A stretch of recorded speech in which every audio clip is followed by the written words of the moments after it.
Грибы – третье царство природы, по словам ученых, самое загадочное. Грибы сочетают в себе признаки растений и животных. Микологи, ученые, изучающие грибы, насчитывают около 100 тысяч видов грибов в мире. В наши корзины попадают лишь единицы. Мы сегодня продолжим рассказ о самых интересных грибах наших лесов. Грибы можно найти практически в любое время года. В нашем регионе грибной сезон начинается уже в апреле-мае. Тогда появляются сморчки, строчки, саркосома шаровидная. Они среди грибников не такие популярные, но все же в весеннем лесу можно встретить охотников на сморчков. Эти грибы в России признаны условно съедобными. Весенний строчок официально относят к ядовитым грибам. А вот его родственник, строчок осенний, в нашей стране признан условно съедобным. Встречается на древесных остатках в наших лесах в сентябре, в октябре даже, в начале октября бывает растет. Похож на шляпу пирата какого-то, наверное, да, такую треуголку. Гриб можно использовать в пищу после двукратного отваривания по 15 минут со сливом воды. То есть раз отварили 15 минут, воду слили, залили новую, еще 15 минут отварили, слили воду. Хороший вкусный гриб. Изначально, когда он начинает появляться, когда он совсем маленький, то это, можно сказать, гвоздик. Ножка и круглая шляпка такая, да, как гвоздик. И постепенно со временем площадь шляпки увеличивается. На этой шляпке у гриба вырабатываются споры. И чем больше эта площадь этой спороносящей поверхности, тем больше спор образует гриб. То есть у него тактика образовать как можно большую площадь поверхности. И вот начинает он со временем, с возрастом всячески извиваться, приобретает вот такую вот характерную форму. То есть вот при такой форме у него наибольшая площадь поверхности шляпки, он больше спор образует. Тут вроде есть-то ничего. В этом-то и прелесть. Деликатес. Главное правило, которым должен руководствоваться каждый грибник – не знаешь – не бери. Далеко не все грибы съедобные, да и ядовитые среди них тоже есть. На бледную поганку мы вряд ли наткнемся. Она в лесах Коми попросту не растет. Зато растет ее двойник – белая поганка или мухомор вонючий. Он также является смертельно ядовитым. Из ядовитых грибов, значит, мухомор белый, аманита верна, потом аманита вироза, мухомор вонючий, так называется. Строчок весенний при неправильном употреблении потенциально ядовитый, можно сказать. И галерина маргината еще есть.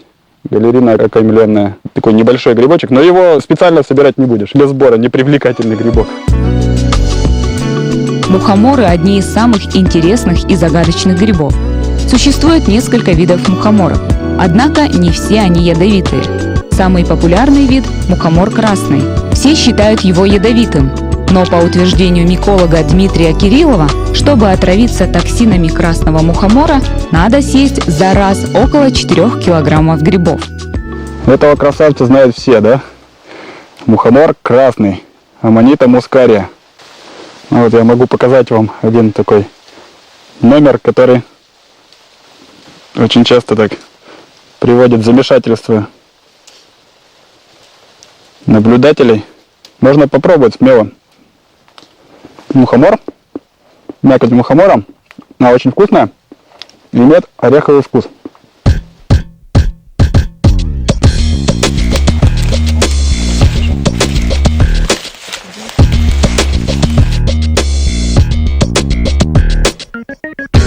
Мухомор порфировый. Смотрите, у него колечко. И в основании вот такая вот вольва. Ну, то есть ножка вот таким как бы чехликом покрыта.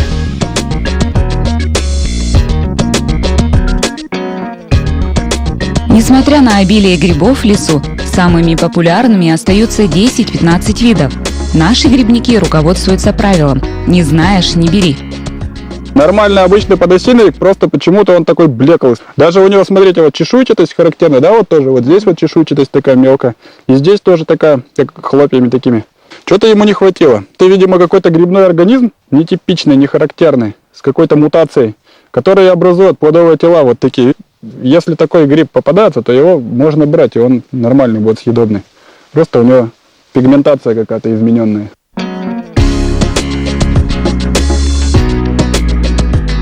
Кажется, у самых популярных грибов, подосиновиков, подберезовиков, белых грибов, не может быть двойников.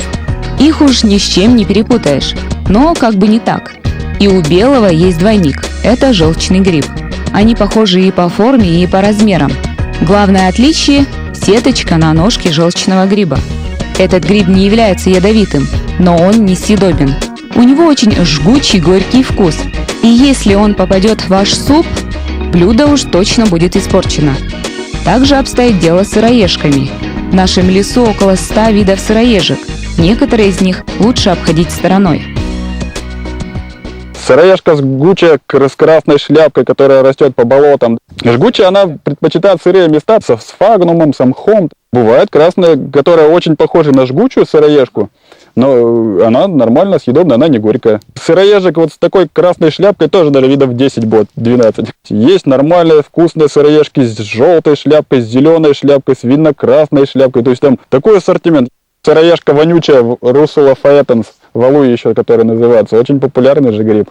Кульбики, валуй, бычки, их по-разному называют. Небольшие такие еще на стадии колпачка. Наберешь этих валуев, вымочишь и посолишь. В соленом состоянии у них аж желе вот такое получается. Очень аппетитно, они похрустывают. То есть любому настоящему груздю они фору дадут.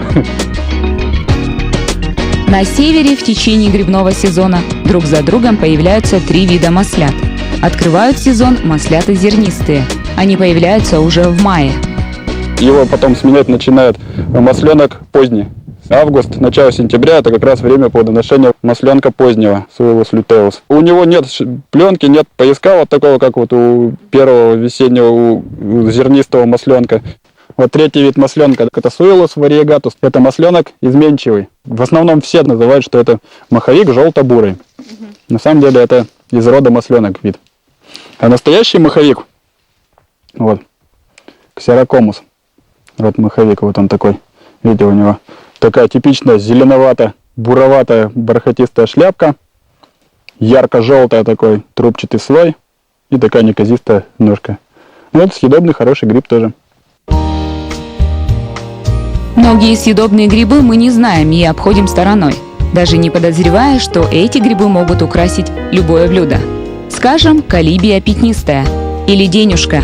Ее можно отличить по пятнышкам на поверхности шляпки и очень частым пластинам. Ежовик отличается от других грибов тем, что его спороносная часть имеет шиповатую форму и похожа на иголки ежа. Еще один съедобный вид – это поплавок, толкачики. В простонародье называются они близкие родственники мухоморов. Отличаются от них тем, что у них нет колечка на ножке. А в основании имеется вольва, то есть у них ножка как бы одета таким чехликом. Они бывают поплавки, несколько видов поплавков. Серые бывают с белой шляпкой, есть такой вот поплавок шафрановый. Вот это вот. Совсем неприметные и малосимпатичные грибы-паутинники. В народе их называют приболотниками или подболотником, тем самым указывая места обитания этого рода. Характерным признаком этих грибов является наличие тонкого защитного слоя, очень похожего на паутину. Он располагается от края шляпки до ножки. Паутинники насчитывают около 40 видов, большинство из них несъедобно, но встречаются и съедобные экземпляры. Паутинник браслетчатый, один из представителей рода паутинника, который съедобен. В принципе, основная отличительная особенность этого вида – то, что у него ярко-оранжевые пояски на ножке. Они довольно четкие и хорошо заметны. Гриб можно употреблять в пищу, используя шляпки. В основном потому, что ножка довольно жесткая. Паутинники из секции слизистых, из секции мукозус. Слизистая шляпка, даже видно, как она блестит. Представители вот этой секции, они съедобные, то есть их можно тоже кушать.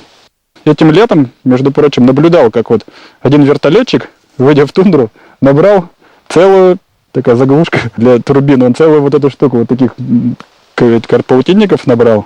И сказал, что его теща их очень любит. Несколько видов, они достаточно близкие, похожие друг на друга, поэтому вот по слизистой шляпке и по паутинистому вот этому покрывалу можно их отличить. Видите, вот они. Белая мякоть, нормально.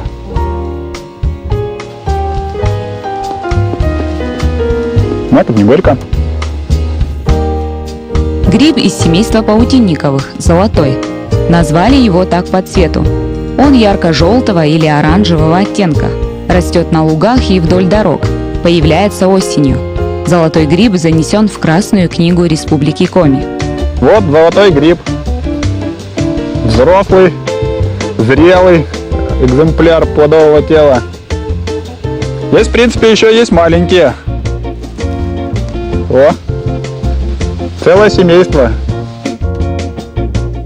Очень симпатичный, мне очень нравится, он красивый. Это у него такая обертка, остаток покрывала, которая закрывала у молодого гриба эти пластинки. На стадии вот на таких молодых плодовых тел, небольшие, они съедобные, они очень вкусные. Используются в маринованном виде, в тушеном виде можно использовать. Но тоже, конечно, нужно помнить, что он занесен в Красную книгу Республики Коми. У него очень специфичный запах. Немножко даже какой-то такой, как миндаля или синильной кислоты какой-то. Но вот у него покрыто мелкими-мелкими чешуечками такими. Видите, вот шляпка, покрывало, которое закрывает пластинки. То есть он такой образует характерный такой воротничок. Чешуйчатость по ножке и очень такой сильный запах, специфичный. Еще один малоизвестный гриб наших лесов – колпак кольчатый. Растет он в августе, в начале сентября в еловых и сосновых лесах. Это ценный гриб, и по словам грибников-любителей, по вкусовым качествам не уступает белому грибу и маслятам. Мне рассказывали коллеги из Санкт-Петербурга, что когда начинается сезон колпаков, говорят, что Петербург пустеет. То есть все выбираются в леса и собирают эти грибы. Они очень популярны в Ленинградской области. Он съедобен в любом виде. То есть можно его и варить как грибовницу, суп из него. Можно его и мариновать, можно его и тушить, можно его и даже солить. Вот колпак первого сорта. Самый вкусный, самый лучший для сбора. Отнесен ко второй категории ценных грибов, даже разрешен к заготовкам. И пластинки сначала белые, а потом становятся светло-коричневые, и шляпка желтая с белым налетом. Вначале вообще они такие яйцевидная шляпка, потом она раскрывается. И хороший, ценный, съедобный гриб. Любой гриб, даже белый гриб можно перепутать с несъедобными грибами. Характерна вот такая шляпка немножко с несбегающими подогнутыми краями, морщинистой. Иногда бывает еще бугорок. У некоторых экземпляров бывает бугорок здесь на шляпке. И белесоватый налет такой, видите, на шляпке. Пластинки у него слой, гименофор пластинчатый. Ножка у него всегда с кольцом. Вот кольцо идет. Одни из самых популярных и урожайных грибов – опята. Растут они большими группами на пнях или валежнике. Настоящие опята очень легко перепутать с ложными. От настоящего опенка осеннего она отличается гладкой шляпкой без чешуек. То есть у опенка настоящего есть чешуйки, у осеннего, а у этого нет чешуек.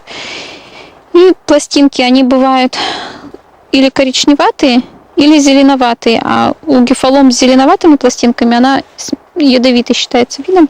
А вот эти вот довольно часто встречаются на пнях большими группами, такой желто-оранжевой шляпкой. Микологи очень часто используют вкусовые рецепторы для оценки видовой принадлежности грибов. А вот, например, вот здесь, если откусить сверху шляпки, то она не жгучая, вот тоже признак у некоторых видов. А бывают очень жгучие вот именно вот эти сами пластинки. В данном случае вот жгучие очень пластинки.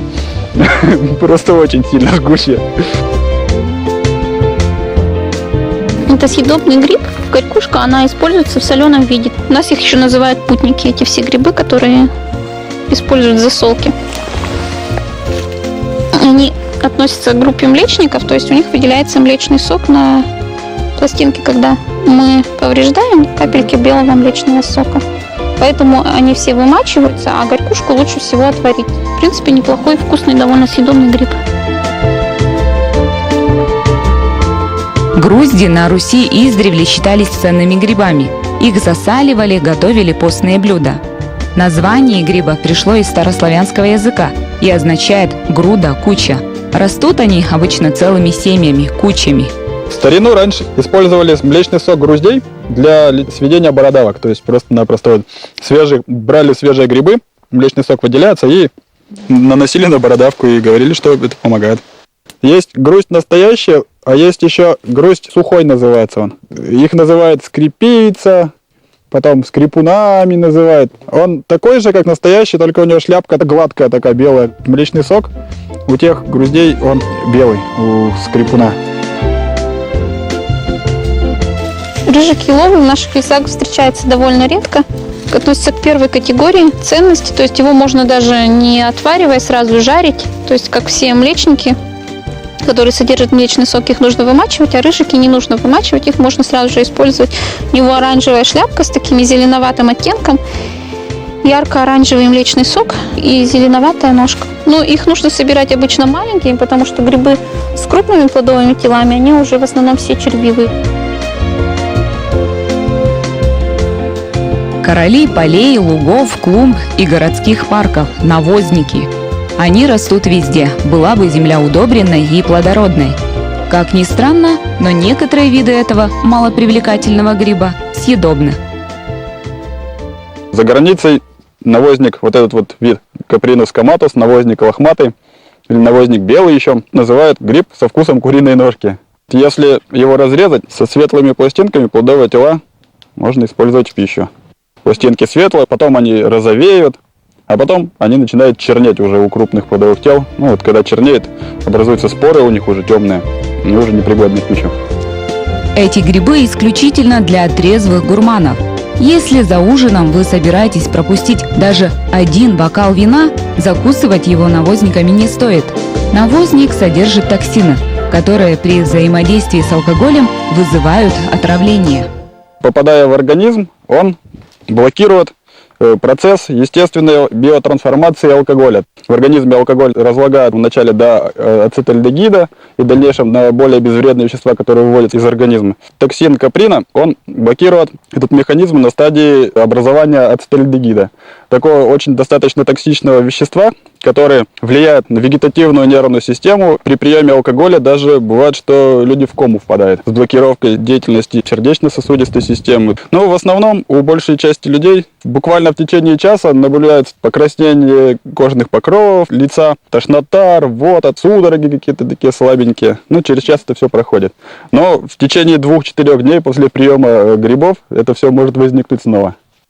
В последние времена в литературе описаны случаи того, что негативно влияет на репродуктивную способность человека. Навозники очень быстро созревают, грибы живут всего несколько дней. Вначале их пластины белые, затем они розовеют, а потом и вовсе чернеют. Гриб теряет свою форму, и от него вскоре остается черное пятно. Раньше навозники применяли для изготовления чернил. Такие чернила применялись в виде добавки к обычным, как средство для защиты документов государственной важности. Из определенного вида грибов определенное ведомство изготавливало эти чернила, и при рассмотрении под увеличительным стеклом на этих чернилах можно было видеть споры. У каждого вида споры отличаются. И вот по виду этих спор определяли подлинность чернил, то есть подделаны они или нет. Но вот они достаточно стойкие, попробуй потом отмыть эти руки. Свой ареал обитания навозники делят шампиньонами. Эти грибы уже другого семейства. У нас растет около 10 видов шампиньонов. Двуспоровые шампиньоны, которые можно купить в магазине, спокойно растут и на наших клумбах, как и дождевики. Что касается дождевиков, эти грибы семейства шампиньонов и тоже съедобные. И по утверждению некоторых грибников, довольно-таки вкусные. Дождевики бывают разных форм и размеров. Из всего многообразия дождевиков, которые растут на территории Республики Коми, нам сегодня вот встретился дождевик грушевидный. Видите, вот он похож на перевернутую грушу. 3 стадии зрелости дождевика. Это вот молодой гриб, у которого мякоть белая на разрезе. Этот гриб, у которого уже на стадии созревания спор. Видите, вот у него вот эта белая мякоть приобретает зеленый такой оливковый оттенок и превращается в такую вот слизь, какую-то такую слизеобразную. И вот самая последняя стадия, это стадия, когда вот эта вся жидкость в слизи высыхает, и остается один споровый порошок, который при малейшем нажатии распространяется в виде дыма. Все дождевики съедобные, можно сказать. На стадии белой мякоти молодые плодовые тела многие употребляют в пищу. Предварительно, конечно, очистив вот эту вот шкурку, можно добавлять в супы, либо можно просто тушить и использовать как отдельное блюдо. Есть головачи, есть калвати. В Красную книгу занесена огромная лангермания, которая достигает до 20 килограммов. Достаточно часто использовался в народной медицине. Молодые плодовые тела с белой мякотью использовали для ускорения заживления ран, как кровоостанавливающее средство. Если вы какую-нибудь рану, там, например, допустили, просто берете свежий гриб, разрезаете и прикладываете вот так вот к ране держать. Здесь интересный грибочек. Я пробовал из него суп, в принципе, такой нормальный, съедобный, вкусный. Но сама мякоть, конечно, показалась мне безвкусной. То есть как по вкусу, как по консистенции, даже как поролон. Дождевики в наше ведро не попали. А вот многие экземпляры, перечисленные выше, мы взяли с собой. Чтобы не быть совсем уж голословными, мы решили приготовить эти необычные грибы. Берем колпак кольчатый. Кстати, среди них встречаются довольно такие симпатичные экземпляры. И золотой гриб. А что получится у нас? Посмотрим. Для вкуса мы еще добавим маховик и... Пару козляков можно еще вот этих. Найденный нашей съемочной группой столик в лесу оказался очень кстати. Не откладывая долгий ящик, мы решили все же попробовать то, что собрали. Присутствие ученого-миколога придало нам уверенности. Прошло уже минут 20, наш суп, я надеюсь, что готов. Кстати, золотой гриб и колпак кольчатый, как и белый гриб, не меняет цвет, поэтому суп не почернеет, как и сами грибы. По вкусу напоминает лисички. Хрустят также. Очень вкусно. Не зря некоторые грибники предпочитают вот эти грибы всем другим грибам. Какой-то из этих грибов напоминает сыроежки. Грибовницу из сыроежек, она тоже такая, характерный такой вкус у нее.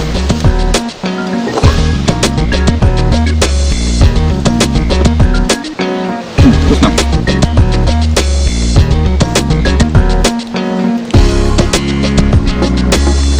Рекомендую. Мы ни в коем случае не призываем повторять наш опыт. Ведь главный принцип грибника – не знаешь – не бери. Лучше ходить в лес с опытным грибником. Тогда корзина уж точно пустой не останется. Наша тихая охота не оставила нас голодными. Суп с грибами удался на славу.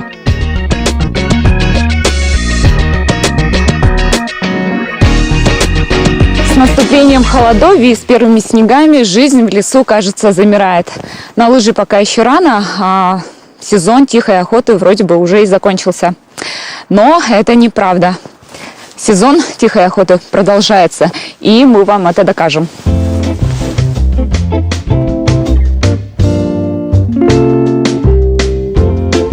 Вот они, зимние грибы. Когда вся природа, кажется, впадает в зимнюю спячку, начинается сезон зимнего опенка. Брать с собой лопаты не придется. Эти грибы растут на стволах деревьев. Фламулина бархатистоножковая, фламулина велотипис по латыни. Вот. Растет в ивниках пойменных, иногда с участием с ольхи. Закустаренные такие места, где достаточно много валежа. То есть это дерево-разрушающий гриб, дерево-обитающий гриб. Но он такой красивый, кстати. Очень вкусный, гриб съедобный. Очень его люблю, это один из моих любимых грибов. Когда уже все грибы практически отошли, и единственный гриб, который можно собирать и скушать, это вот опенок зимний. Как опенок обычно можно готовить, то есть его набрать, помыть, порезать и тушить с картошкой, очень вкусно. Жаркое из этого гриба, как будто оно жирное такое, то есть в нем достаточно много жира. Грибы не крупные по размеру, но на одном дереве их может быть до 7-8 десятков. Опята-зимние – самый поздний гриб. Они совершенно не боятся морозов. Плодовые тела дают поздно осенью и в начале зимы, когда остальных грибов уже давно нет. Характерный признак – это вот такая вот темно-бурая бархатистая ножка. То есть вот мелко-мелко бархатистая ножка, и можно спокойно его определить. Почему его назвали зимним? Потому что иногда плодовые тела можно встретить даже зимой. Я вот, например, встречал в январе, в феврале даже как-то однажды, когда бывают оттепели, молодые плодовые тела, которые замерзли в свое время вот по осени, либо просто появились где-то в оттепель и начинают расти. Но у него достаточно сложный механизм противостояния холоду. При замерзании в клетках вода образует кристаллы, которые разрушают клетки, да, то есть разрывают клеточные оболочки. Здесь у этого гриба очень интересный состав химический внутриклеточной жидкости, которая как бы не образует кристаллы, то есть клетки не разрушаются, и он спокойно замерзает, потом, когда наступает оттепель, он оттаивает и начинает дальше расти. Опенок зимний, по словам ученых, обладает лекарственными свойствами. Китайские ученые опытным путем выявили, что употребление гриба повышает устойчивость организма к физическим нагрузкам, задерживает старение клеток и даже увеличивает продолжительность жизни. Правда, эксперименты эти пока проводили только на мышах. Когда мы готовили с китайскими коллегами монографию про лекарственные грибы, я столкнулся с тем, что это очень-очень полезный гриб. В нем содержится фуламолотоксин, который, значит, доказано с помощью лабораторных испытаний, китайцы проводили, что он снижает кровяное давление, служит для профилактики язвенных заболеваний желудка, двенадцатиперстной кишки, то есть он лечит печень. Гриб как гриб. На сыроежку похож. Не, вкусно на самом деле, попробуйте.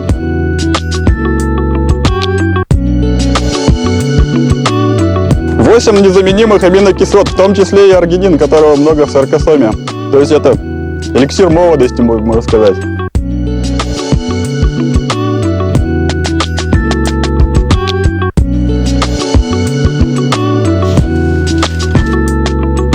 Кстати, зимний опенок можно выращивать и в домашних условиях, в прохладном месте. Вот взять вот это вот топором мелко измельчить и с опилками положить в бутылку, и вот вырастет. А тут точно уже мицелий субстрат есть.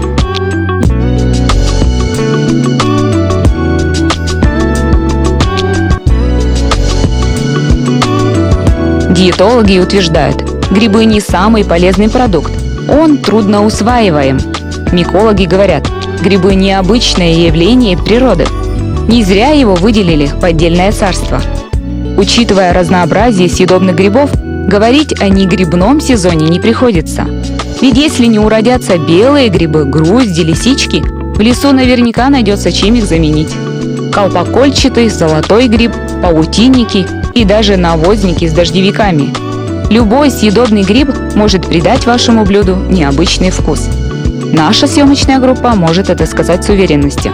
Испытана на себе. Удачной всем тихой охоты!